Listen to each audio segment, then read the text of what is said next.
Exit poll നൽകുന്ന ആത്മവിശ്വാസത്തിലാണ് UDF. എന്നാൽ എക്സിറ്റ് പോളിൽ പോലും ഭരണവിരുദ്ധ വികാരമില്ല എന്ന ആശ്വാസത്തിലാണ് LDF. ഇനി 3 മുതൽ 7 വരെ സീറ്റുകൾ ലഭിച്ചേക്കാം എന്ന എക്സിറ്റ് പോൾ ഫലത്തിലാണ് NDAയുടെ പ്രതീക്ഷ.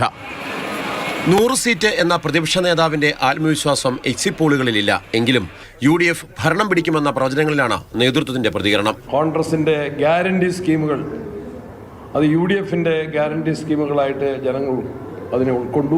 UDFന് നല്ല വിജയസാധ്യതയാണ് ഞങ്ങൾ കണക്കൂട്ടിയത്.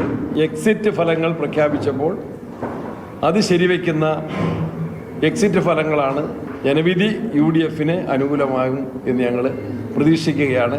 ഭരണവിരുദ്ധ വികാരമില്ല എന്നതും മുഖ്യമന്ത്രി പിണറായി വിജയന് ലഭിക്കുന്ന പിന്തുണയും ചൂണ്ടിക്കാട്ടിയാണ് LDFന്റെ പ്രതികരണം. ഗവൺമെന്റ് വിരുദ്ധ വികാരമില്ല എന്ന് പറഞ്ഞു. മുഖ്യമന്ത്രി എന്ന രീതിയിൽ 1ാം സ്ഥാനത്ത് പിണറായി വിജയനാണെന്ന് പറഞ്ഞു.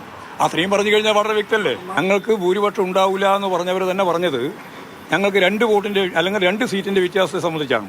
ഒരു 5ഓ 8ഓ സീറ്റ് മാറുന്നൊരവസ്ഥ വന്നാൽ ഒരു സംശയവും വേണ്ട, കേരളത്തിൽ ഇടതുപക്ഷ ജനാധിപത്യ മുന്നണി വൻ ഭൂരിപക്ഷത്തോടുകൂടി തന്നെ അധികാരത്തിലേക്ക് വരും. എക്സിറ്റ് പോൾ ഫലങ്ങൾ തെറ്റിയിട്ടുണ്ടെന്നാണ് ഇടതുമുന്നണി കൺവീനറുടെ വിലയിരുത്തൽ. മാത്രമല്ല ന്യൂനപക്ഷ ഏകീകരണം ഉണ്ടായില്ല എന്നത് കടുത്ത മത്സരത്തെയാണ് സൂചിപ്പിക്കുന്നതെന്നും TP രാമകൃഷ്ണൻ പറഞ്ഞു.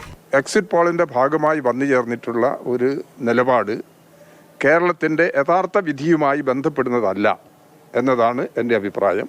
ഭരണവിരുദ്ധ വികാരം ഒരു തരത്തിലും പ്രകടമല്ല എന്നതാണ് യാഥാർത്ഥ്യം. മുന്നണികൾ തമ്മിലുള്ള കടുത്ത മത്സരം നടക്കുന്ന നിരവധി സീറ്റുകൾ ഉള്ളതിനാൽ ഇരു മുന്നണികൾക്കും ആശങ്കയുണ്ട്. ഒപ്പം ഇത്തവണ താമര വിരിയുമെന്ന പ്രവചനങ്ങൾ NDAയ്ക്കും ആശ്വാസം നൽകുന്നു. മാതൃഭൂമി ന്യൂസ്, തിരുവനന്തപുരം.